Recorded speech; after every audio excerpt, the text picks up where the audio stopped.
top tens are not easy at all, every single time. These are the good ones. Hence, that's why I've mentioned albums previously that I wish I would have put them in the top 10. With my number 10, it's not a physical released album, but it's from a musician who I follow on Twitch from the UK, and it's a Twitch streamer and musician called Starcoma with his album Elemental. I have reviewed Elem previously. It was almost one of my 10 favourite albums when it came out. If you want to check out Starcoma's discography, it's on Bandcamp. You can check it out for free. And if you love metal musicians, if you love guitar players, streamers who are metal musicians, then I definitely recommend Starcoma. Very gifted, passionate musician. The instrumentation on Elemental can be as brilliant through the sounds of progressive metal to these amazing skills. To me, it's a great discography, and the influences are there. For those of you who are fans into the darker, moodier instrumentation, like with the sounds on Mastodon to Devin Townsend stuff, the continuation of instrumentation where it takes you to different places and these different time signatures here and there, Starcoma's music is a recommendation. And even though it's not a release from like a very big name, but I'm giving Starcoma's music and latest album a recommendation because he's one of my favorite streamers on the Twitch platform, and do check out his music if you haven't already. Elemental by Starcoma as my 10th favorite. Ladies and gentlemen, my 10 through 1 has been incredibly difficult. These albums I'm going to talk to you guys about today are the ones that I listened to since the day it first came out. But some albums I did hear early because I am just a sucker for all these music. But coming in number 10 is quite possibly one of the best death metal albums that I possibly have ever heard in my life. And this is coming from one of my top 10 favorite death metal bands of all time in the underground scene. And so many people have told me about this record, and after listening to this record, I became a huge fan, got all their records on vinyl, currently working on their CD as well. And honestly, this album deserves your immediate attention, and we're talking about it right now. Coming in number 10 is from Sulphur Aeon, and the album is titled Seven Crowns and Seven Seals. If H.P. Lovecraft had a bastard son, Germany's blackened melodic death metal band Sulphur Aeon are without a doubt the best band that perfectly captures the themes of cosmic horror and Cthulhu mythos. Their signature blend of blackened death metal alongside melodic death metal and old school death metal have spread their devoted craft in what I consider to be the band's greatest creation that they've ever done, musically, lyrically, and sonically speaking. This album does also contain some black metal influences that are also very atmospheric, where I'm almost listening to almost like a film soundtrack because you get to hear these vibrant, dissonant, very atmospheric style of undertones where you just listen to the appreciation and the dynamics of this band that they're really trying to go for. And this record here is just a huge embodiment of what they're perfectly trying to capable of letting the listener to interpret and to visualize their devotion into creating an album that is very blackened, melodic, old school, and not many bands in this realm of genre does it very well, unlike Sulphur Aeon.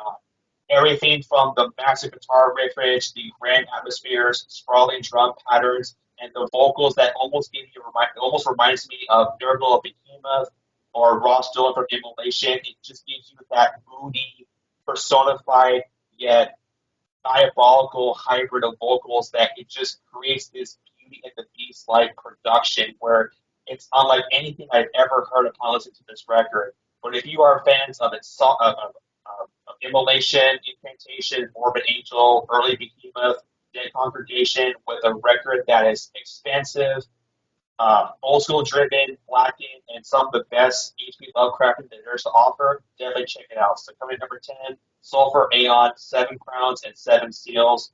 My God, I love this record. A metal album that sounds like a soundtrack. That sounds very convincing. You definitely need to check it out. Yes. My number 9, it's really funny. This was at first my actual choice of my album of the year, but with other albums I've listened to, it's still in my top 10. A really well respected band through progressive metal and a bit of the gent scenes as well. I always have appreciated the talents of this band, but after seeing one of the music videos before this album came out eventually, I went in and I'm so pleased that I did pick this up. So, not my album of the year, but my number 9 is Periphery 5, Gent is Not a Genre, which is to me, at first, a strange album title because Gent has been a huge incorporation through Periphery's music as well as, like I said, progressive metal elements. Gent is Not a Genre was a big capture in multiple styles because a lot of the heavier albums previously have been extreme to chaotic, and this wizardry that these guys continue to create. This new album is at a completely different new level, especially through some of the later tracks with melodies that incorporate some processed studio technology and techniques to clean vocals and the adventurous vibes these guys did bring on this album was something I did not expect. Has been one album that was a surprise. One of those surprising albums when I listened to new albums that have been out since the now last year. So number 9 is Periphery with 5, Gent is Not a Genre. A band that I'm not entirely a huge fan of, but I respect the living hell out of those musicians because they are some of the most talented out there when it comes to the progressive, almost metalcore lifestyle of music. And I really think that they're going to go far and beyond above places to join them along the range with other bands in the genre, similar to bands like Hamilton's Leaders, for example. So Yeah. it's a very unique sounding record, and I definitely think that they're going to continue to evolve and to expand new musical horizons. Coming in number 9, um, this band just keeps getting better and better and better. And I gotta give another huge shout out to one of my friends over at Thralls of Metal for uh, reviewing this record. I became a huge fan of these guys since 2017. Love every record of this record, and I'm going to give you guys my honest overview and depth, and we're going to be talking about it right away. So coming number 9, we have another old school death metal band that does this genre so fucking well.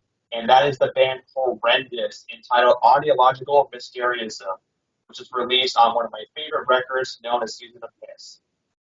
This is a most hype up death metal album of 2023, and for many good reasons and for good reasons only. These guys from Pennsylvania and North Carolina band Horrendous have been gaining a lot of notoriety within the extreme metal community, and for good measures and for good measures only. This record is atmospheric, crushing, dissonant, but also incorporating elements of technical death metal, progressive death metal, and also old school death metal refineries that really remind me of the early days of bands like Death, Entomb, Atheist, Dismember, Pestilence. All those bands they are borrowing heavily influences from, and they do it so perfectly well done. This is just a cauldron of blending musical genres that are just filled with heavy guitar layers, bone-crushing drums, outstanding bass performances, guttural, sickening vocals. You know, that remind me a lot of Chuck Schuldiner from the Symbolic Death era because you get to hear that raspy, tonality, style of vocals that really reminded me of during the days of Death when Chuck Schuldiner was still alive. And if this is a record that really fulfills everyone's, interest, and hopefully that in years come, this band, when more people are trying to find more bands in the underground old school death metal band, Horrendous definitely deserves to be in the attention. So if you are fans of Death, Entomb, Atheist, Dismember, Pestilence, Early Bolt Thrower, if you are fans of that progressive, technical, dissonant, very atmospheric style of progressive death metal that has met my expectations, definitely check it out. So number 9, Horrendous, Audiological, Mysterious. One of my subscribers had actually recommended the new Horrendous album. I apologize, but it's not. I apologize that it's not in my top 10. I'll say that now. But Horrendous are a band that I have heard good things about, and the new album did sound pretty good stuff. So definitely recommend it for sure. Yes. My number 8, my favourite pop album of the year. If Caroline Polachek wasn't my favourite new album artist of 23, Jessie Ware's That Feels Good is at number 8. It's an album that I decided to check out around the beginning time of the Christmas season because there's a lot of people that have given this album a lot of awarding positive reviews. And I have understood why many people really have loved a lot of it. I did not know that Jessie Ware's new album, to be honest with you, is like so good. It's positive feeling. It makes you feel, upbeat, and it's got positivity. To me, the music is kind of something that is so 80s or late 70s inspired, but in like some disco or just very well-crafted poppy abilities of instrumentation. Jessie's vocals were excellent on the album. I almost loved every single track on the album. It's an album which I definitely will need to collect for my collection. So That Feels Good is memorable, so fun, confident, and catchy. And there's no other word to really think about That Feels Good as passionate. It's so passionate because once I have been listening to these tracks that are huge growers, I like them right away, but the more I think about them, they are non-stop replaying pieces of material. That Feels Good by Jessie Ware, stunning album. It was almost one of my top 5 for sure. Jessie Ware's new album, That Feels Good, at number 8.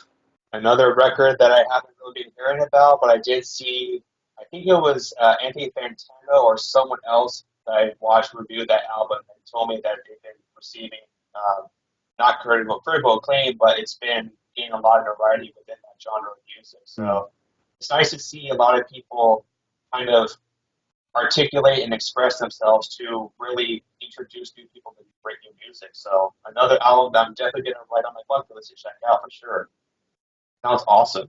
Number 8. Quite possibly my favorite black metal album of the year.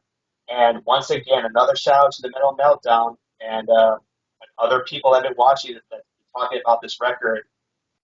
This is some dark and cathartic and very sinister sound of black metal, but it's not for the faint of heart. But this album has met my expectations, and I became a huge fan of these guys ever since. And I kind of slept on them for a little while, but my God, after listening to this album, I became a huge fan. I listened to all their records, and this is quite honestly to be one of the greatest black metal albums of 2023. So coming number 8 is from one of France's most well-known bands in the genre known as Bluthaus Nord, entitled Disharmonium Mayhem, which is released on Demuntier Morty Productions. For over 3 decades in existence, Francis Blue House Nord are back with a vengeance. And this time around, their signature blend of incorporating many genres of extreme music from atmospheric black metal, dark ambient, noise, and industrial. These guys have created a record that is just so evil, but yet it's so melancholic. It's also soothing. It's emotional. It's thought provoking. It's unique. And these enduring spells that they've created to cast to the listener that make you want to go back into a world filled with corruption and despair and just like being so evil. And this record just encapsulates the overall purpose and the sense of feeling that these guys have created for over 30 years have never ceased to disappoint me. And the music itself is just marvelous. It's grand. It's atmospheric. It's also very dense and cinematic, where you get to hear a lot of symphonic metal, black metal components with industrialized keyboard-esque style of music and these loud, disruptive, abrasive type of noisy-esque guitar passages that brings it that bittersweet, melodic, very well progressive tonality that they bring into this album. Is absolutely sensational.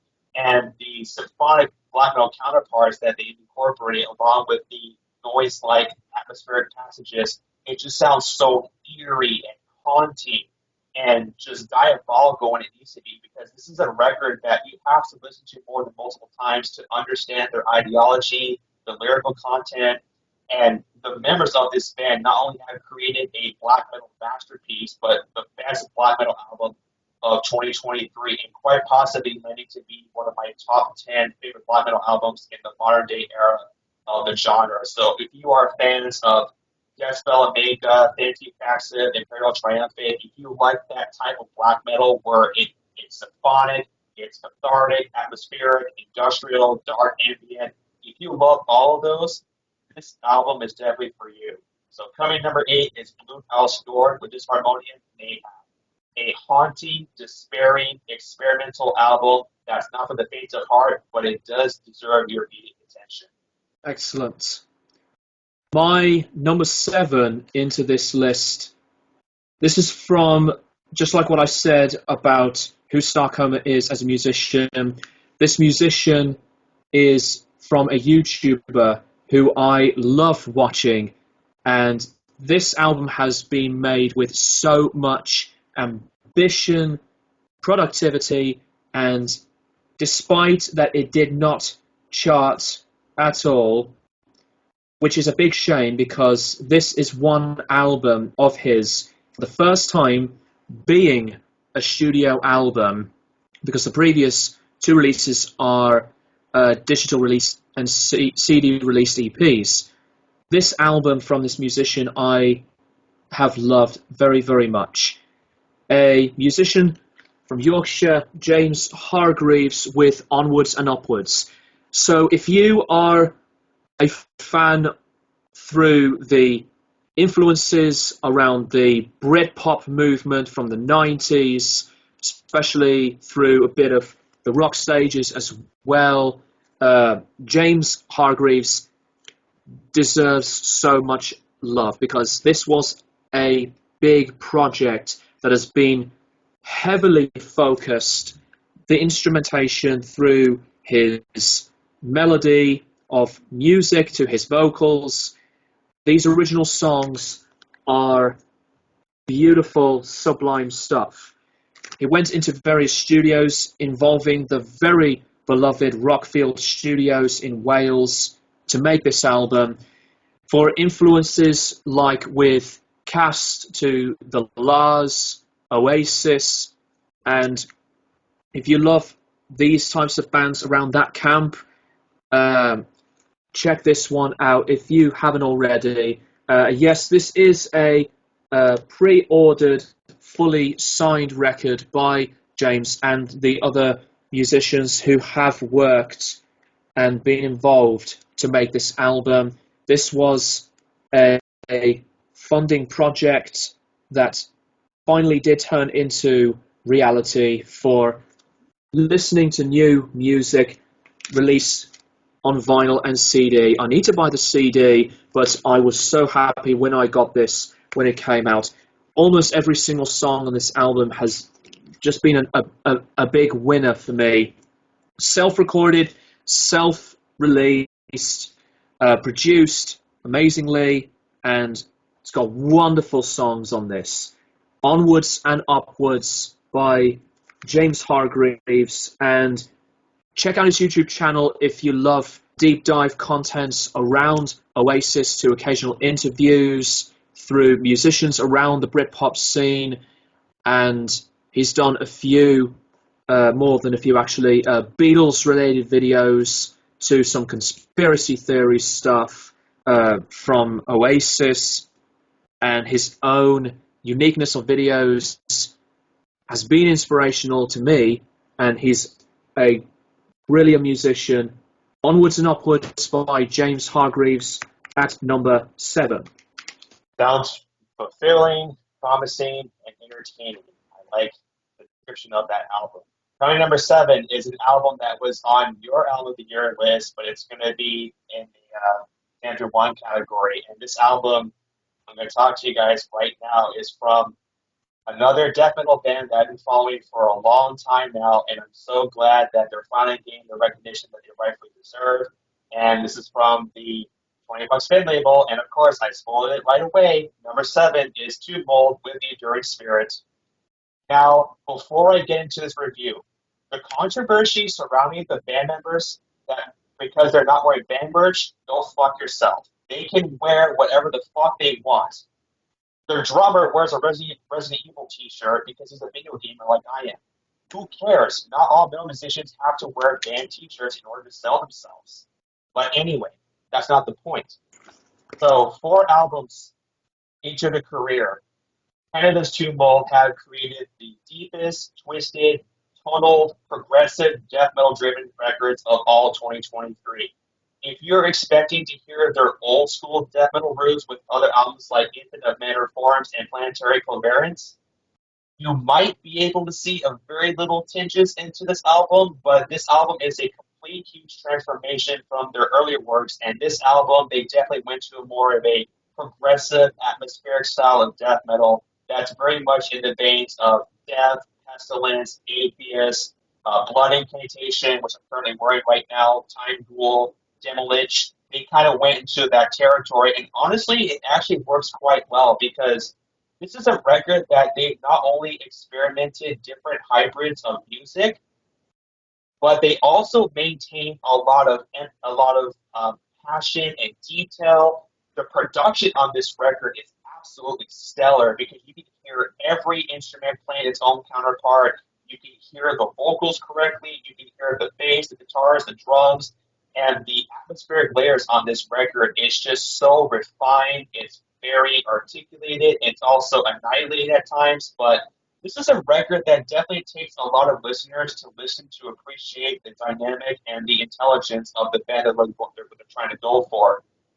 Lyrically, a lot of their songs reflect on horror films, and also they incorporate different video game subject matters, because if you guys have been following me on my social medias, I'm a huge video game fan and I love video game music. This album contains influences from a well-known video game franchise known as Dark Souls, Bloodborne, and Elden Ring that's been around for 15 years. And you'll get to hear a lot of these cinematic passages where they do borrow some video game score music into their songs, which is quite unusual because a lot of death metal bands, they like to focus on just one component, or sometimes they like to add like technicality or progressiveness or melodicism. But Tube Mold's imagery and their vision to create this record, it just works so perfectly well done. And their style has evolved so much ever since Infinite Manner Forms up into Enduring Spirit. This album has definitely won me over, and this might possibly be my favorite Tube Mold album that they've done to date. And I'm very excited to see the future and the evolution of this band continue to go onward. And I hope to see these guys live someday when they hit Seattle, Washington. So coming number 7, Tube Mold, The Enduring Spirit, an absolute breathtaking, marvelous, and exhilarating record that deserves your attention. I mean, the only band I think that is a trio instead of like a usual four-piece, five-piece. Even trios in this style of music still sounds just as amazing. But these guys have got to be uh, known already as one of the stronger, newer group of musicians. But yes, the Enduring Spirit, glorious album. So, Agreed. number 6, again, like with Periphery 5, this was almost one of my most favorite albums of the year. It was going to be like a top 3 or at the number 2 spot. So this album right here, it was at a curiosity that I have never ever heard an album that I've listened to this year that I have felt something. Number 6 is Dog's Body by Model Actress, a new band. You know when you hear disturbing, unsettling, and mad chaos? To me, Model Actress is something similar, but they have um, bursting sounds, industrial, and a bit of like the no wave dance punk. It's a frantic album. It's not easygoing. The noisy music to the haunting performance, the pummeling instrumentation, it's very descriptive. One of those albums that a lot of people will have to hear for themselves in order to think of words to describe it. It was difficult for me to think of better words than other words when I talked about the album in my reaction and my review of the album. But I think Dog's Body was a growing but as yet unsettling, brutally difficult album, but difficult that I have been fascinated by what's been going on from this creativity of the album for what it is.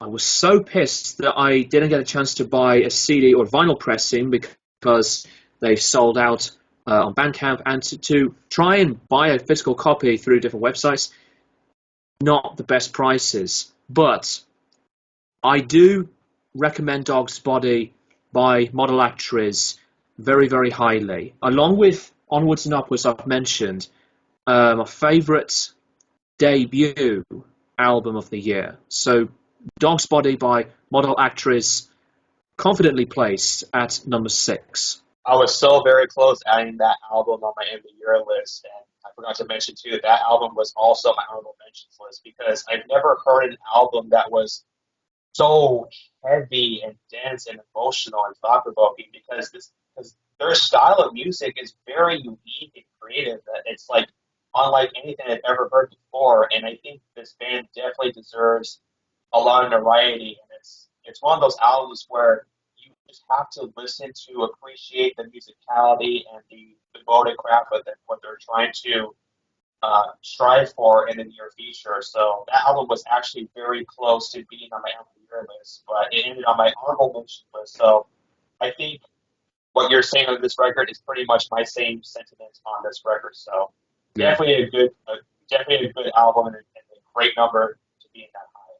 Coming in number 6 is an album from that you listed on your honorable mentions, but of course this is a very special band in my dearest heart. I've been a fan of these guys since I was a teenager. I've loved every single record of this album. I love either era this band has ever created, and they just keep getting better and better. There's no bullshit albums that are weak.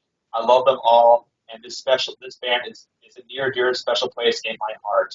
Cannibal Corpse, Chaos Horrific. Cannibal Corpse are one of my all-time favorite death metal bands in the history of extreme music. Whether you like the Chris Barnes era or the Corpse Brand Fisher era, there's no denying or right or wrong answer into what preferred era that you enjoy listening to the band's discography. Records like Eating Back to Life, The Bleeding, Gallery Suicide, Corpse Cess, Bloodthirst. My all-time favorite Cannibal Corpse album being 2004's Direction Spawn, which is their most criminally underrated album in their entire catalog. Chaos Horrific is exactly what I expect out of a Cannibal Corpse record. It's not reinventing the wheel. It's traditional Cannibal Corpse as per usual. And can I just say that Eric Rutan from Hate Internal has brought a new life and restoration from Cannibal Corpse because his guitar playing, his producing, and the way that he is utilizing his guitar rhythms and his structure brings a whole new evolution to Cannibal Corpse. And quite honestly, has been the best lineup in Cannibal Corpse in the last 25 years. You may disagree with that, but that's just coming from my personal opinion. And when it comes to the vocals, George Kurtzbeiner Fisher, one of the most genuine, heartwarming, and brilliant songwriters in our 21st century of extreme music. His delivery just keeps getting better. His songwriting is more improved.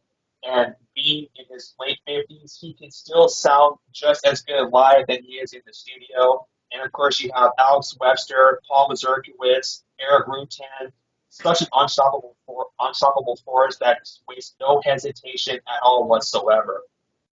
They do take their influences of horror movies, zombies, gores, torture, aesthetic songwriting, but this album is so scorching, it's intelligent, it's beautiful, and the transitions within the instrumentation work on this record is absolutely fantastic because if you heard a Cannibal Corpse album before, you'll know what to come to expect because this album is heavy, it is aggressive, it's also thrashy at times, which kind of reminds me of their early works such as Tomb of the Mutilated, Butcher at Birth, Eat Back to Life, because the guitar work on this record brings out a thrash metal aesthetic to where a lot of the death metal bands during that time, like bands like Sepultura, Pestilence, and all the other old school death metal bands, they were trying to put their foot in the door where they want to um, incorporate different stylings of music. But Cannibal Corpse has always been stuck into their guns. They've been doing this for over 3.5 decades now, almost four to be exact, which is absolutely incredible because for death metal bands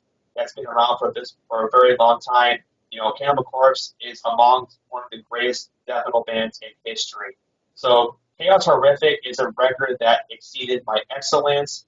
It's headbanging, it's relentless, it's aggressive, and the way that they utilize and to keep producing music all these years later is absolutely fantastic. So Cannibal Corpse, one of my all-time favorite death metal bands. This album is absolutely fantastic. I don't think it's as good as Violence Unimagined, which if you see my 2021 album review list, I put that as my number 5.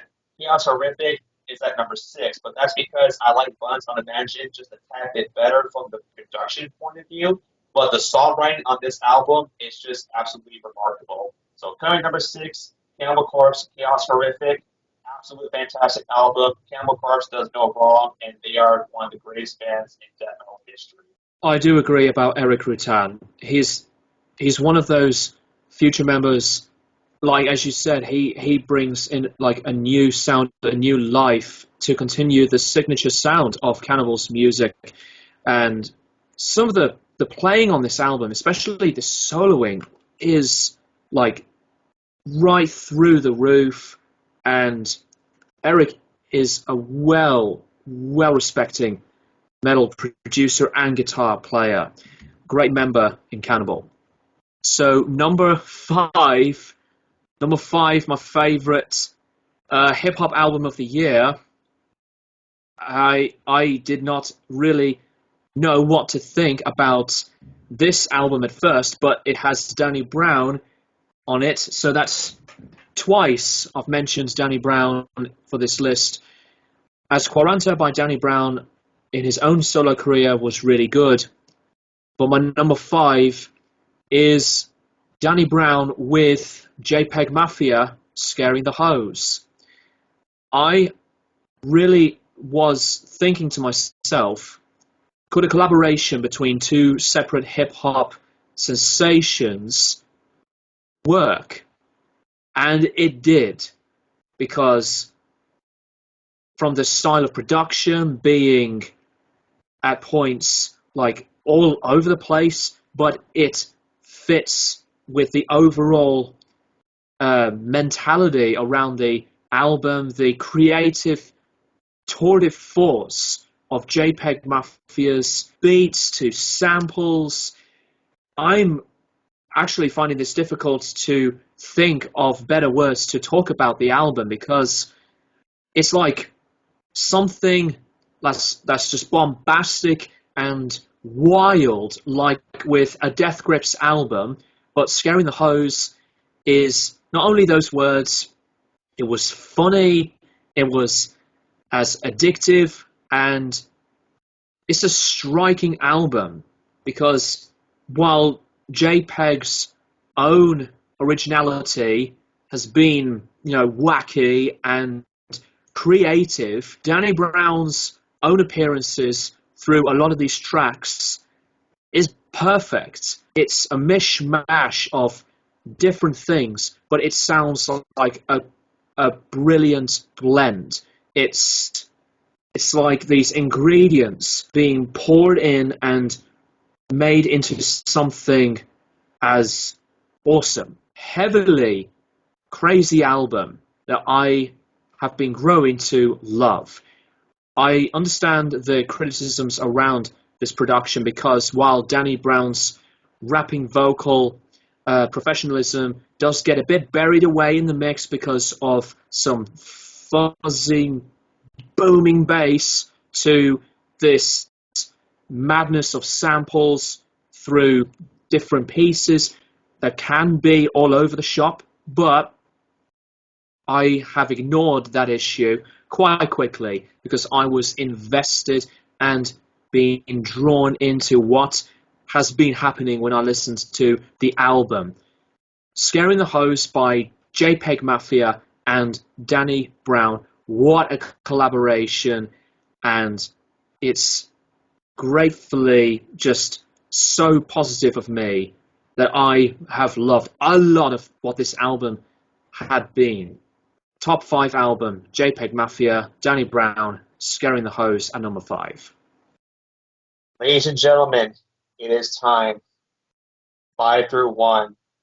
This was incredibly difficult for me because as I mentioned, the 10 through 5, the 10 through 1 category are albums that I absolutely loved front to back. And for my number 5 pick, this is a record that I am more than sure that everyone knows who they are. They are legends in the death metal department. I've been a huge fan of these guys since I was a teenager. I love every record they've ever created. I got to see them live numerous times, and they do put out one of the best live shows in recent memory. And quite possibly, this might be a contender to be my favorite album this band has ever created in terms of their sound, their production, replay value, lyrical content, so on and so forth. Ladies and gentlemen, my number 5 album of 2023 is Dying Fetus with Make Them Beg for Death. What can I say about Dying Fetus? Since 1991, this Maryland technical brutal death metal band has once again proved to the extreme metal world that they are not done as a band. They just kept getting better and better with every album that they created. It's just stellar, and everything that they've done is remarkable. Albums like Killing on Adrenaline, Grotesque Impalement, Descent into Depravity, Killing on Purification, Ray 2012's Reign Supreme, which is a critically acclaimed record that I absolutely love. And the last album that we heard from this band was 2017's Wrong One to Fuck With, which arguably became one of my favorite records of 2017. Make Them Beg for Death is a record that continues the foundation and the explorative imaginations that this band just keeps creating fantastic layers of music. Everything just from the barrier sounds, the unquestionable brutality, the unrelenting assaults, the catchy yet memorable hooky guitar leads and structures. This three-piece band that's been producing music since 1991 has never sounded so sharp, clear, and naturalistic. Dying Fetus are a band that still retains and captures the monstrous brutality that they've been doing this for over 3.5 decades now. And Make Them Beg for Death is just a record that features their most impetuous, grooviest, technical, brutalized components of brutal, technical, brutal death metal, but you also do get to hear a lot of grindcore influences. So if you're expecting a lot of grindcore on this record, you're definitely going to check. You definitely want to be able to listen to this album because they took everything from Wrong One to Fuck With, Reign Supreme, and their last four records, put it into a blender, stir it up, and if you drink it and digest it to your system, you get these amazing instrumentation work. You get these sickening vocals from John Gallagher, who has such a recognizable, versatile style approach. And quite honestly, the way that they utilize the distinctive yet overachieving excellence that this band has done, it just keeps getting better and better and better. So if you are a Dying Fetus fan and you've not heard of this record, what are you doing? What are you doing in your life? Go check this record out. It is absolutely remarkable. Quite possibly Dying Fetus' best record in a very long time. So coming number 5, Dying Fetus, Made Them Beg for Death. An absolute powerhouse of a record that is recommended for fans of Misery Index, Suffocation, Abnormality, Syphilia Carnage. If you're a fan of those, check them out. Absolute banger. My number 4 is Peter Gabriel, I.O. I love a lot of this album, a lot, and I was really, really pleased that I did get a vinyl pressing of this for Christmas because besides the prices from the pre-orders that were just ridiculous, finally getting a physical copy of Peter Gabriel's first album of originality in over 2 decades has been an awarding experience.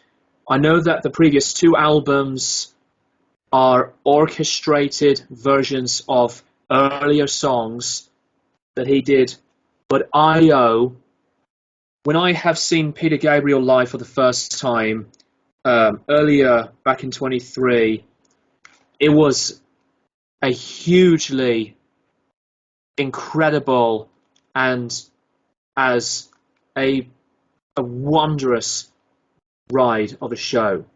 The music on this album, to me, features some of Peter's best material in a long time. The lyrical contents around so many different themes, through aging to time going forward, and the themes on finding hope and forgiveness, relevant imageries into what Peter has been doing ever since he started his solo career, post his time with Genesis from the 70s.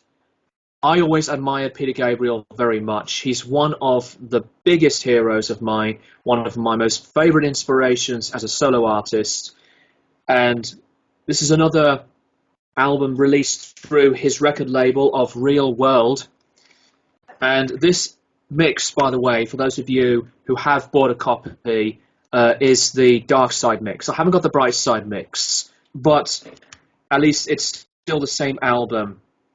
It's a near perfect album, one of my most favourite Peter Gabriel albums in his discography, and I think, to me, it was a defining moment through his own powerful lyricism, to tributes to activism and continuation feeling directions. Peter has been a mastermind for making music that is glorious and as addictive, as fun, but very ambient driven to poppy, and just one of my most favourite musicians of all time. So this was almost one of the top 3, and I'm really pleased that Peter's back with new material in a long time. So I.O. by Peter Gabriel is positively ranked by me as one of my top 5 albums of the year. Excellent choice. Peter Gabriel is an icon, whether you like him as a solo project or his era with Genesis. The man is a visionary and a work of art that he really likes to make music that is moving, uplifting, emotional, and just the innovation and legacy that he has created upon the foundations of his music just really embraces a lot of people to check out more of his work. And I do agree wholeheartedly that it is one of his best albums in a very long time, and quite possibly his best work in the modern era of music. Coming in number four, if you guys have seen our 2021 album review list of the year, I talked about this band a lot on that video. I'm going to talk to you guys about them again today. And if you guys have been following me for a very long time, I am a huge death metal fan. And I also like the old school death metal revivals that are coming up in the upcoming scene. And I know a lot of people are going to be very happy that I listed this album incredibly high because on the last record I talked about, I couldn't give it any more enough. But quite honestly, this is now my favorite record of the band and that they've done to date. Ladies and gentlemen, my fourth favorite album of 2023. Greg, you're going to be upset with me. Fine. So at number four, Frozen Soul with Glacial Domination. I cannot tell you how incredibly excited I was that Frozen Soul is back and they created their most raw, abrasive, and cohesive touches of death metal that really brings me back to hearing bands like Grave, Incantation, Mortician, early Saint Shukabog, 1914, Hail of Bullets, that more like low, morbid, very atomic-like theme of death metal, and the way that these members have created death metal is just a work of art. I did like Crypt of Ice for what it was when it first came out. It's still a record that I listen to on a daily basis, but Glacial Domination is a much more improvement in terms of sound quality, production, experimentation, and they've incorporated a lot of different stylings in their music that is just filled with magic and cross-like arrangements that really brought me back to hearing the early old school death metal demos that bands used to do back in the day. But for a band in the underground like Frozen Soul, they are one of the best bands to ever do it in this style of music because this record will make you travel all the way back to the mid to late 90s of death metal, where a lot of bands have copied, borrowed, and studied different components of death metal to really bring back that style of music. Frozen Soul's visionary and their way incorporating themselves as musicians is just remarkable because this record is still your typical run to the ice mill death metal material, but you get to hear echoing voices, sluggish guitars, mid-tempo melodies, and punching slabs of monolithic pulses that makes you want to headbang relentlessly because this album is heavy, it's catchy, it's also quite atmospheric at times because this is a very atmospheric type of record where they really start to incorporate and to touch different hybrids of soundscapes and barriers, and these walls of destructive barriers just crushes you right away where you hardly have any room at all because these songs feel lifeless, they feel tortured, they feel like you're being out in the cold filled with frostbites and you don't know what to do, and so your survival instincts tells you that you have to think logically of what you're going to do out in the wilderness. And so this record, Glacial Domination, is everything that I love about death metal. It's guitar centric. It's blast beat oriented. The vocals are just absolutely fantastic. And to me personally, this is the best Frozen Soul album to date. So if you are fans of Sacred Shukabog, Bolt Thrower, Grave, Incantation, Mortician, Cannibal Corpse, if you are a fan of that mid to late 90s era of death metal, that's cold, it's melodic, it's technical, old school driven, definitely check this one out. Number four, Frozen Soul, Glacial Domination, an absolute remarkable record front to back. I cannot believe I forgot about Frozen Soul. I told you. I didn't know they've made another new album. Oh my god. It's all good though. Yes. Now I need to check it out. Yes, you do. Yes. My number 3, this is on a similar, but if not very much the same feeling like with the new Foo Fighters album. My number 3 is Depeche Mode Memento Mori.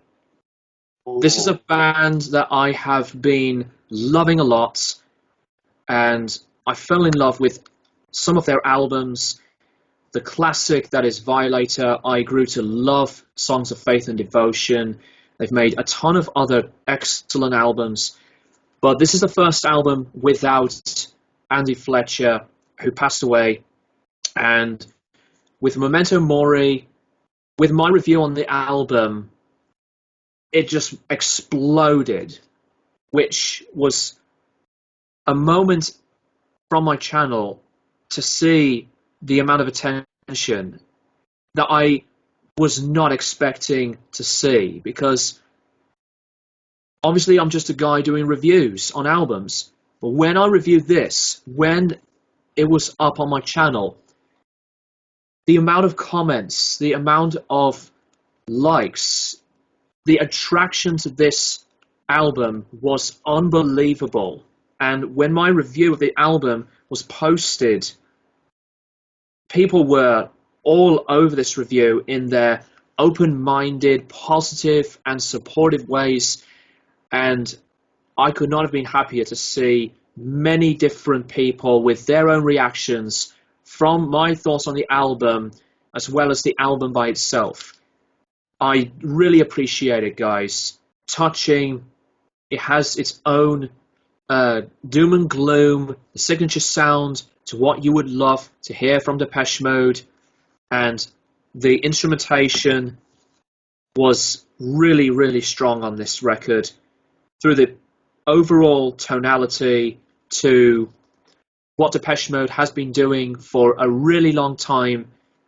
This is a very consistent record.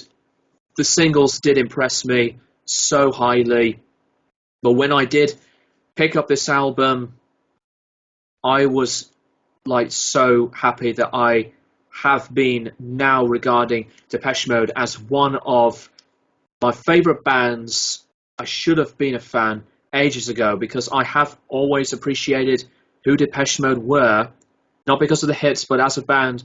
But when I got to fall in love with Depeche Mode, Memento Mori is as a deep record around death and mortality, and a dedication to a sadly departed but a well-praised bandmate in Depeche Mode's history. Memento Mori by Depeche Mode is near perfection. Will definitely go back to very, very well in terms of their discography. Like what many people say about Black Star by David Bowie with their praises, this album did absolutely do a lot of the great things why Depeche Mode have been as important and as an influential legend of a band. Memento Mori at number 3. An absolute fantastic Depeche Mode record, and I'm in the same boat as you are. I grew up listening to Depeche Mode since I was a teenager. I love almost every record that they put out. My personal favorite being Some Great Reward, but I also really love Black Celebration, Music of the Masses, and of course, Ultra being one of my favorites in their catalog.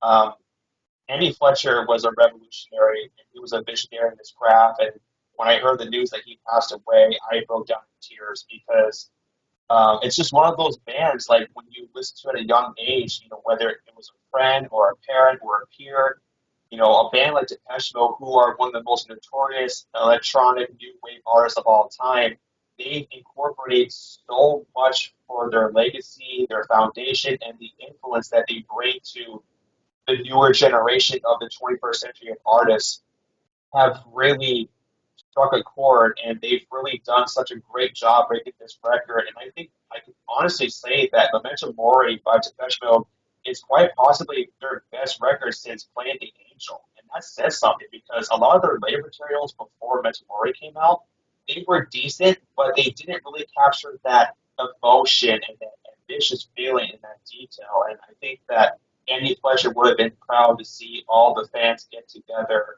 and come as a unity to really see how far they truly came to be. And I do agree 100% with your review. And you deserve all those reviews. And I think it's in the thousands, if I recall. But yeah, definitely a great Depeche Mode record. And, Andy, you'll be missed. Yes, absolutely. The top three now. Coming at number three, it's another album that you listed on your album of the year list, and I ranked it this as very high. And if you guys been following me for a very long time, you guys know how much I adore this band. I got to see them live 3 times. I interviewed them. I hung out with the singer of this band, and it was an absolute treat just to see them live. And they just keep getting better, and they prove to be one of the biggest metal bands in the 21st century. And of course, if you're referring to what I'm talking to today, my third favorite album of 2023 is no other than Cattle Decapitation's Parasite. Cattle Decapitation simply does not need an introduction for what they do.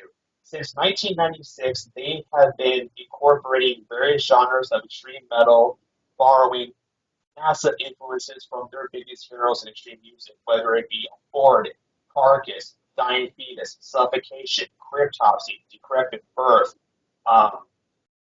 or the list continues on and so forth. Parasite is everything that I love in the Cattle Decapitation record because in 2019, Death Atlas became my favorite album of 2019 because of how dark and intelligent the songwriting was upon listening to that record. Parasite incorporates many of those different components from Death Atlas, Monolithic Humanity, Karma Bloody Karma, and my personal favorite Cattle Decapitation record of all time being 2015, The Anthropocene Extinction, which in my humble opinion is when Cattle was still at their peak, but they still are doing it to this very day. When it comes to vocals, what can you honestly say about Travis Bryan? Travis Bryan is one of the most versatile, most intelligent, straightforward, charismatic vocalists in the extreme metal right now. His goblin-like screams, the way that he interprets his vocals, the songwriting, the lyrics, everything he does just turns to gold. I don't know how he continuously does it, but he never sounded this good in a very long time. And I will say this. Ever since Cattle Decapitation started incorporating clean vocals, a lot of people don't really get behind it, but if you listen to his emotion and his delivery, as well as his ebb and flow, the way that he utilizes his vocals, they are some of the most brilliant pieces of vocal areas I have ever heard coming from Travis Bryan. And he is by far one of the most humble and respected vocalists in the 21st century. And if you were to tell me who was in my top 10 favorite vocalists of all time list, Travis Bryan would definitely be in the top 5 because his visionary into creating lyrics that involve environmentalism, animal rights, veganism, humanity, the plague, everything from when COVID got shut down. The way that he interprets these lyrics tells you a story of how dark and emotional and thought provoking and almost disturbing like too, because songs like A Poetic Doom, Just Another Body, and my favorite song that they've ever created, probably my top 5 favorite song of all time from Cattle Decapitation, is Scourge of the Offspring. I have never heard a song that is so melodic and blackened and grindy and just so disgusting, like where you can hear the band is really pissed off and they're just firing all cylinders where the guitars are flashy. There's a lot of solos. There's some black metal influences. There's grindcore. There's even some death grind Carcass-esque like vocal patterns where you can hear the Bill Steer influences upon listening to this record. And the way that they just keep pushing the boundary to create soundscapes that are just dense, and heavy, and technical and sporadic is just a work of art. And this is a band that's been doing this for nearly 30 years, which is very impressive to me because this band just keeps getting better and better, not just from a studio perspective, but also if you see these guys live, they sound exactly like they are in the studio, which makes me why that I enjoy this band so much. is not because of the aggression and the talent that they create. It's the work of nature and the beauty and the beast-like type of narrative that Travis Ryan and his bandmates are really trying to say is just completely compelling. And I definitely agree that this is by far Cal Decapitation's best album since Monolith of Humanity, which I consider that to be one of the best albums of 2012 and probably one of the best albums in the 2010s period. So if you are fans of Pig Destroyer, Napalm Death, Carcass, Aborted, Dying Fetus, Suffocation, Syphilitic Carnage, The Red Chord, with a experimental, technical, progressive, grindy, blackened style of death metal, this is a record that every fan in their collection needs to own. So guy number 3 is Terrasite from Cal Decapitation, an absolute remarkable album that deserves to be in your female library, and an album that definitely deserves to be in the ranks as one of the greatest albums in the 2020s era. It's just a maddening, exploding record that features some of the band's strongest tracks. I still remember the incredible track that fades out like We Eat Our Young. I still fucking love that thing, and Just Another Body was just like, what the fuck? So incredible band. For sure. My number 2, this was extremely tight to be a number 1. And while I have mentioned around albums from Peter Gabriel to Depeche Mode and the metal albums, this was almost my number 1, but it's a number 2 after I just discovered the album from, high scores on radio music to some reviews. Parannoul After the Magic. Now, Parannoul is, I think, a one-man band project from South Korea. The reason why I got interested into this album is because it's with the genres that were included in this. I know that's really bright, but the genres that are included on this album have been some dream pop, a bit of shoegaze, tiny bits of sparkly, poppy, electronic keyboard noises, just to make it, well, I have to say the word, make it magical. A lot of the material on the album is joyful and, heartwarming and a glowing record. The production is so good on here. When it comes to some of the distorted, processed beats, they are layered.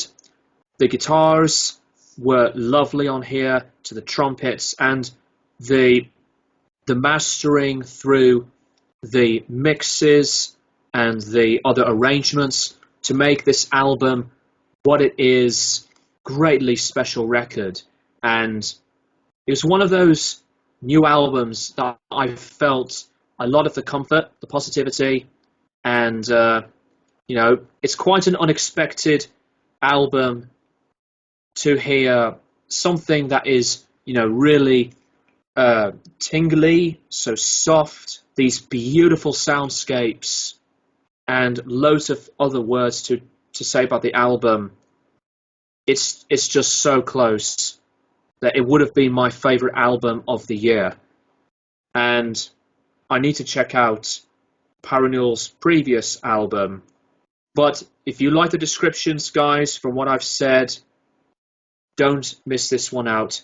After the Magic by Parannoul at number 2. And funnily enough, when I did get the album on CD, you can't really see this very well, but on that corner there, it shows an actual very small selection of sentences quoted by the needle drop as well, so that I didn't expect. Once in a lifetime record that almost changes your perspective on music. Yeah, definitely sounds pretty cool. I'll definitely check it out for sure. I like to hear more of that kind of style, which I'm kind of familiar with, but I'm sure there's probably other bands that are like, oh yeah, that's the one. Guys, this is it. The top two through one. This was very hard for me. Um, Coming in number two is by far my favorite death metal album of the 2023. If you guys have been following me on my Instagram page for a very long time since I created this account, I created the account. This band has a very special place in my heart, and ever since I got into melodic death metal, this band continuously proved themselves to be a wrecking force, and they just keep consistently bringing new ideas and bringing such a narrative and explorative and a very imaginative storytelling that they just, as an artist, that they just keep bringing something to the table. And there's also a possibility that I'm going to be interviewing these guys because they're going to be going on a tour on my birthday this year. So fingers crossed I get to interview these guys because they are considered to be one of my childhood favorite bands of all time in the death metal world. Ladies and gentlemen, my number two pick of 2023, my favorite death metal album of the year, is no other than Finland's very own Insomnia with the album Anno 1696. I cannot tell you how incredibly impressive and emotional that I got listening to this record. This record has everything that I love about melodic death metal. It's emotional, it's atmospheric, it's well narrative, it's intellectual, and these guys have been around for aeons. And I can honestly say that Insomnium are in my top 10 favorite death metal bands of all time. They've not only released a masterpiece of a record, but a record that almost made me in tears because the way that they incorporate the lyrics about loss and desperation and poetry and literature, um, and just these songs that bring something to life. Like I've never heard a death metal record in a very long time from an all-time favorite artist of mine, known as Insomnia, that have once again proved themselves to be that they are one of the best bands, not only that's ever come out of Finland, but one of the best melodic death metal bands I've ever heard in my life. Being a huge fan of the genre for many years. Anno 66 is a conceptual record that I won't go into further detail because this is an album that you have to listen to front to back to understand the ideology, the philosophy, and the nature that these Finnish musicians truly are capable of working around the bush.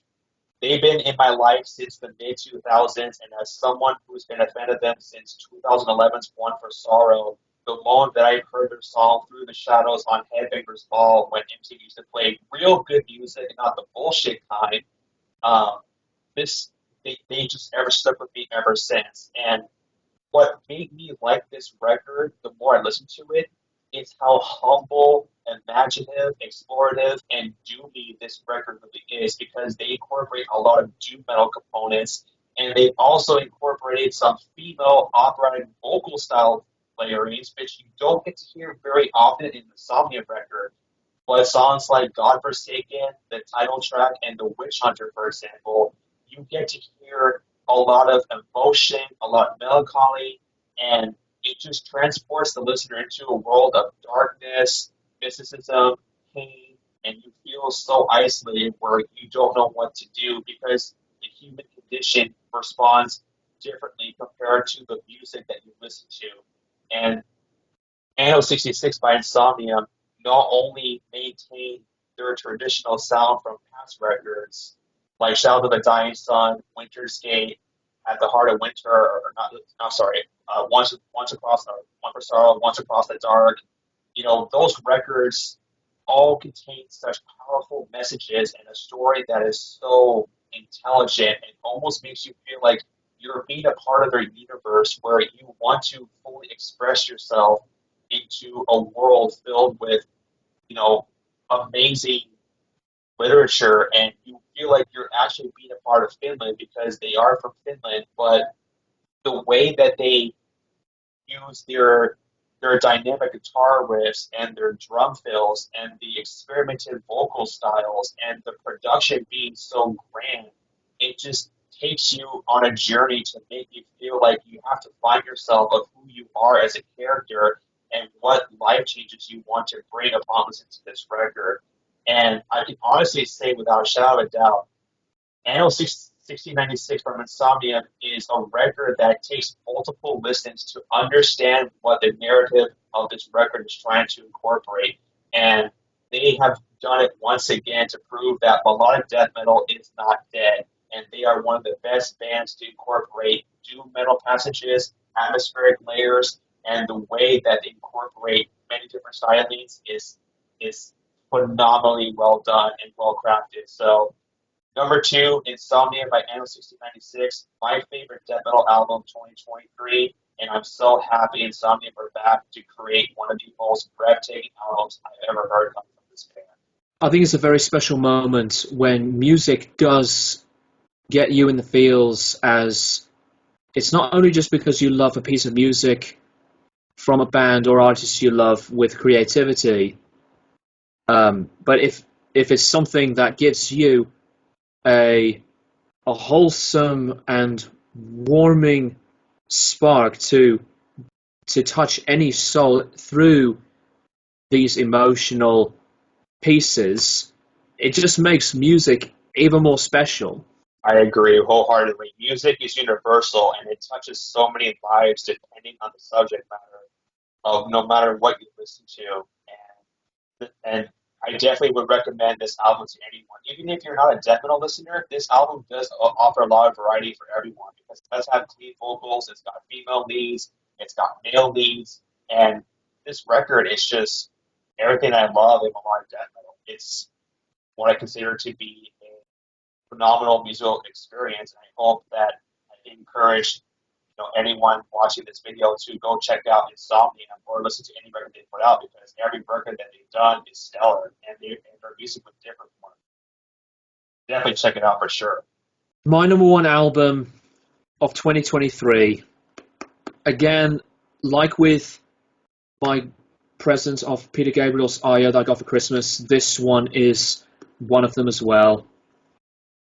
I have always loved this band, and especially that I did review the classic second album that is one of my most favourite shoegaze albums of all time. I celebrated 30 years. They did return with one of their strongest albums in their discography. Slowdive, Everything is Alive. I have loved a lot of Slowdive through the differences of reasons, and with others, like with Swerve Driver to My Bloody Valentine, Slowdive are one of the best bands in the genre. It's a personal record which deals on some topics around loss and the innocence that is being portrayed and being casted through what Slowdive has been doing so effectively still shines on this album. And the discography is one of my most favourites in the style of music. Through every single song on the album, I had been falling in love with Everything is Alive at the moment I had first listened to it, when I had reacted to Everything is Alive. And Kisses was well deserved to be one of the singles. Kisses is a phenomenal, outstanding track to others. Shanty, The Slab, Skin in the Game. These guys have been true in their own hearts, their own soul, and the dedication to keep their own spirit as a band still is growing to resonate. Everything is Alive is not only my favourite album of the year, and not only one of, to me, the best albums Slowdive had created, but it is one of my favourite new album releases to have been released in the decade, as adoring, as inspired, really stupendous album than this, in my opinion. With other albums that I have loved a lot, Everything is Alive, to me, is the number one album, most favourites in terms of experience, as well as with tonality to progression, and they are a quintessential master of themselves as a band, and Everything is Alive is my choice for my favourite album of 2023. What a unexpected number one decision, and I can say that it's a record that I truly feel that it really motivates you to even check out more bands similar in that vein of Slow Dive, and I think that it's a record that people need to give it a chance because you're not going to like it right away. But of course, everyone's style of music is preferably different. But as someone who has heard a little bit of what I've heard, it's quite enjoyable. It's something that I don't normally listen to every day, but I appreciate the musicality and the detail and the direction that they're going for. And that's something that I wish more people can give the genre a chance to listen to. So I definitely like to listen to that album more often. But from what I've heard so far, it's pretty good. Pretty good. Yeah. Ladies and gentlemen, now before I get into my number one pick, I'm going to go on the limb and say that I'm not going to have just one album. I'm going to have two. For the first time since 2017, my number one album of the year is going to be a double way tie, which is something that's not very very often for me to do albums a year list because I like to focus on one album. But these two records are tied as my favorite albums of 2023. So I'll go quick as I possibly can about this first record, and then the second record I'll go into further little detail, and then we will continue to close and whatnot. So the first album that is landed on my album of the year list is my favorite power metal album of the year, and this came out earlier in the year 2023. And when I first listened to this record, I was in awe. I was crying for joy. My spirits was uplifted. I felt like a hero. I was a badass. I wanted to travel in the snow and grab a bunch of friends and listen to this type of music, and it makes me wonder how much I love power metal. So the first album I'm going to talk to you guys today as one of my favorite albums, my number one favorite record of 2023 is from the band Twilight Force, entitled At the Heart of Winter Veil. What can I say about power metal that already hasn't been said before? Power metal is one of my favorite subgenres of music, whether it be the heavy metal nature, the speed metal, the traditional symphonic nature of the music. But the way that Triforce has created this music is absolutely fantastic. So let's get on right into it. So Twilight Force is a symphonic power metal band from Sweden.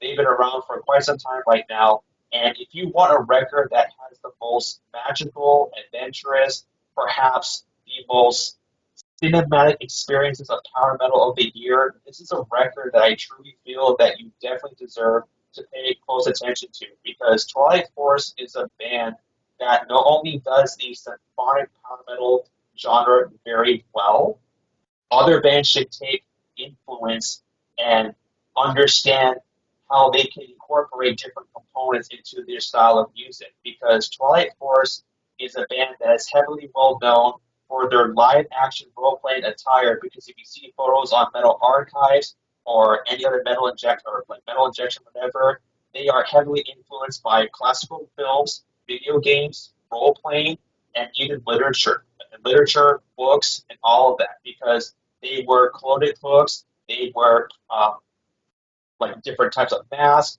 They have proper attire from staffs and all that good stuff.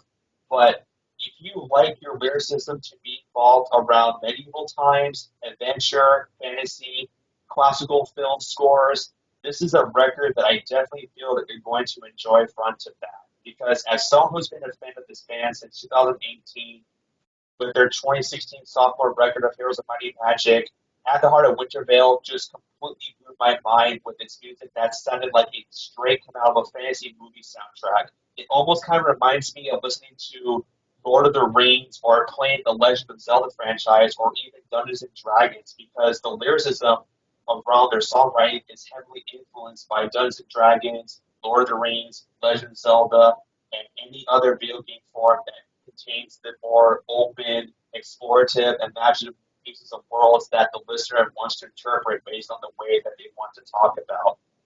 Now, the musical style is absolutely fantastic. Like I said before, they play a brand of symphonic power metal, but you also get to hear speed metal, you get to hear hard rock, you get to hear classical influences, and you also get to hear heavy metal arrangements as well.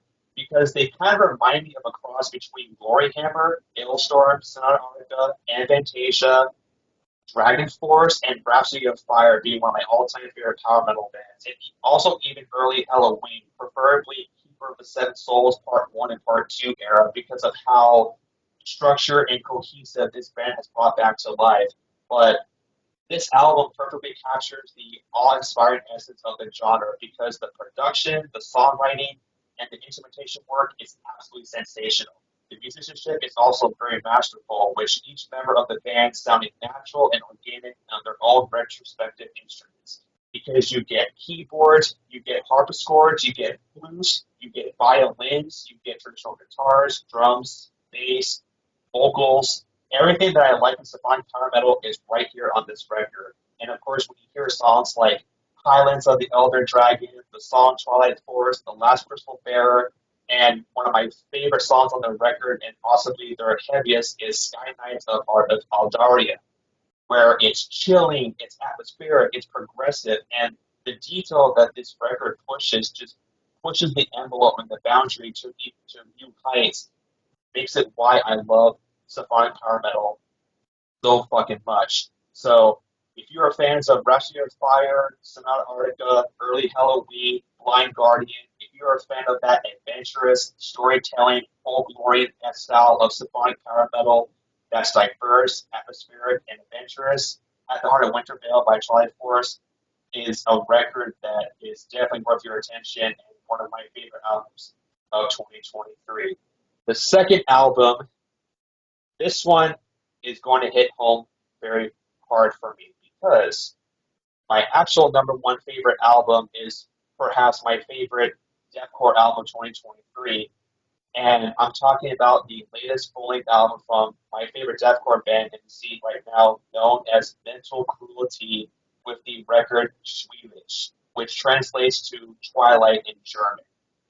Now, this album holds a very special place in my heart, being a longtime deathcore fan of the genre for many years to come, because Schwiebig is a record that allows the listener to interpret the essence of the music.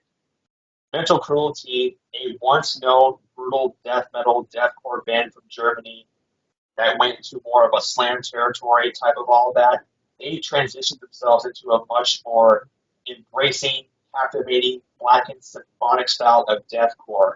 And the stunning evolution and direction pursued by this band with this album, Schwiebig, they have surpassed my expectations and crafted a musical masterpiece that demands your immediate attention because their music blending symphonic and blackened deathcore, but also incorporate influences of downtempo, melodic death metal, folk metal, and also brutal death metal.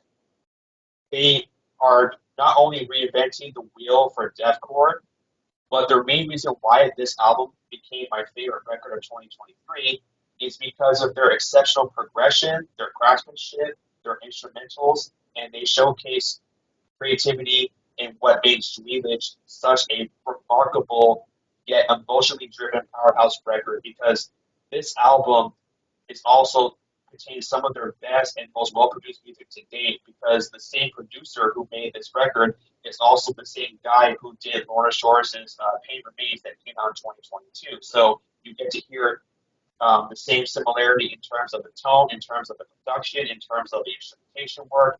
But Mental Cruelty more focuses on the blackened side of deathcore, while Lorna Shore focuses on the more symphonic, melodic layerings of deathcore. But Sweetlich, however, it embraces the relentless brutality. It does feature some of the slam-esque instrumentals from their previous work and unrelenting breakdowns that will leave the listeners entranced and just in awe. And songs like Sympathy of a Dying Star, Mortal Shells, A Tale of Salt and Light, and Nordlies, including Forgotten Kings, it showcases Mental Cruelty's most original, creative, and well-articulated approach. And Sympathy of a Dying Star, in my personal opinion, is my favorite single on the entirety of 2023 because that is the only song on the particular record where they went to more of a melodic death metal territory, but they also incorporate folk metal influences in deathcore, because you don't get to hear much of that very often because Sympathy of a Dying Star not only is one of my favorite standout tracks on this record, but it takes the band's influences of melodic death metal, black metal, and folk metal, but they incorporate a lot of melody, a lot of emotion, a lot of detail, a lot of articulation, and it almost kind of reminds me of hearing bands like Insiferum, Children of Bodom, Kalma, and Equilibrium. If you're familiar with those type of bands, that song is pretty much like the melodic death folk metal anthem of Mental Cruelty style of music. But this album, on the other hand, it just massively created progression. There's fantastic tempo changes. There's great harmonic leads and an engaging atmosphere that just sets the bar sky high, which makes them such a unique blend of how they want to create music that is for the masses. And this album is just the beginning of Mental Cruelty's career because as someone who's enjoyed their previous album, A Hill to Die Upon, that came out in 2021, Sweetlich is a undeniably monumental classic within the realms of extreme metal and deathcore as a whole because Mental Cruelty solidified themselves to be a force to be reckoned with in the deathcore genre and extreme metal as a whole. And I'm very proud to say this as well, too, because I might get a little emotional here, but this album, Sweetlich by Mental Cruelty, I was the very first fan ever on their social media pages to get the reviews shared on their Twitter page, their Facebook page, and Instagram page. And the album means a lot to me because I've never heard an album that makes me feel like I've done a lot of things in my life where I just want to release my demons and knowing the character that I am today, because this album not only is a great representation of what music can do, but it compels you, it moves you to a universe where you just want to stray away from all the madness happening in the world right now. And this album definitely is one of the best deathcore albums I've ever heard in my life, and this album is the main reason why it is listed as my favorite album alongside Twilight Force, is because this album really captivated me, filled with a lot of brutality and emotional layerings, and everything that I love about this genre is in this record because it has so much to offer. And being their first fan ever to get this review shared when I was still writing as a journalist for a website, which I'm not going to list it right now, but I got the band shared my review for this record. The band members they reposted my review for this record, and it became the highest gross reviews I have ever done in 2023. And it gave me so much new followers, and it gave me new hope to bring myself as a journalist that loves music for the music. And I want to be able to share this album with you, and hopefully you guys will be able to like this record as much as I do. So this album means the whole world to me, and without this record, I wouldn't be able to be the deathcore fan that I am today. And it's definitely a record that I keep listening to on a daily basis, and I hope you guys will enjoy it as much as I do. So my number one favorite albums of 2023 is At the Heart of Winter Veil by Twilight Force and Schmiebit by Mental Cruelty. That is amazing that a band like those guys definitely did have their hearts and the support to share a review that you've done. It just feels very surreal that any band can do that for a music fan. It's the greatest feeling of them all, especially being a journalist who's been in the scene now for nearly a decade. And as someone who has poured my heart and soul writing about music and all of that, I like to share bands that people might know of but they never heard of before. But something like this is a prime example of what I like about music, because music is everything to me. And, this style of music will forever carry the torch and foundation for many generations to come. And so those two albums are the reasons why they're my number one for multiple reasons. And it's amazing that Mental Cruelty shared that review for me, and I talked to them on my Instagram page. And not to say that they're going to be going on tour later this year with Sulfur, Ghostbath, and Extermination Dismemberment. So if you're in North America, definitely check out this tour. And if you see me in Seattle, come say hi. We'll have a beer. And there might be a possibility that you might see me have an interview with one of these bands on tour lineup. So fingers crossed for that. And with that being said, guys, those are our lists of the honorable mentions and as well as the top 20 favorite albums that have been released in 2023. I would like to thank Jake, aka SeditionThroughScorns, for participating to join with me in this very, very passionate, dedicating, lengthy video to share our thoughts on which albums that are our favorites. Like I said at the beginning of the video, please let me know what your list is and let Jake know with your list in the comments down below which albums are your favorites that have been out from 2023. And a plug, if you have an Instagram page, go and follow SeditionThroughScorns right now. He's just as passionate for metal music and as well as with gaming as he addressed it throughout the video. And go and share the love for him personally as well. He will be feeling appreciative, you will be engaged with his stuff, and give journalists like Jake a lot of the credit. So, I want to say, once again, thank you guys for sticking with us, for hearing what we say about these albums, and we really do appreciate it for any music fans like us to share what we think of albums and bands in many, many positive ways. So, thank you guys for watching, and as always, hopefully we will keep you guys posted for another collaborative video for you guys in the near future. Cheers, guys. Cheers.